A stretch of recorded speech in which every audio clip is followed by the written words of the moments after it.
就是顶礼拜有记预告讲要开放呢，这加拿大无论这肉牛饲偌久，牛肉拢会当进口。国民党立法院党团早起就召开记者会批评，强调加拿大的牛肉是有公牛症的记录。目前韩国、菲律宾等国家也是暂停进口的，台湾说是用人民健康当作是交换条件，所以民进党政府就要赶紧打动。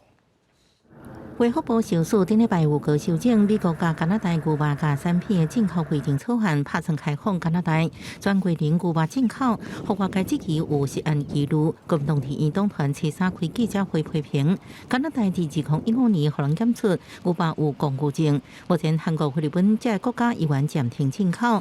台湾政府明确地认明是按照国际目的的筹码。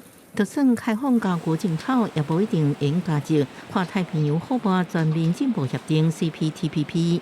草率开放加拿大全龄牛肉，风险全民自负，是非常不道德的一件事情啊！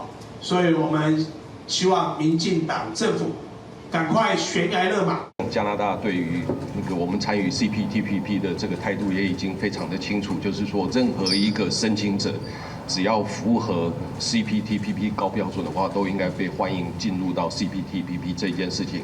南亚议会也批评小组对外讲，牛肉输入台湾进前会做系统性查核，引起加拿大特务长实地考察。不过报告伫倒位拢无看到。卫福部长施水官表示，考察主要是看处理死亡牛只过程当中是毋是剃除高危险物质，避免遭到感染牛只死亡了后，搁进入饲料或者是食物链。处理这些死亡的牛的这个过程当中的话，是否会把那些高危险的物质把它剔除掉？那我们要看的主要是这个东西。施水官强调，这是根据加拿大政府数字申请提供的资料，看做什么款的风险控管。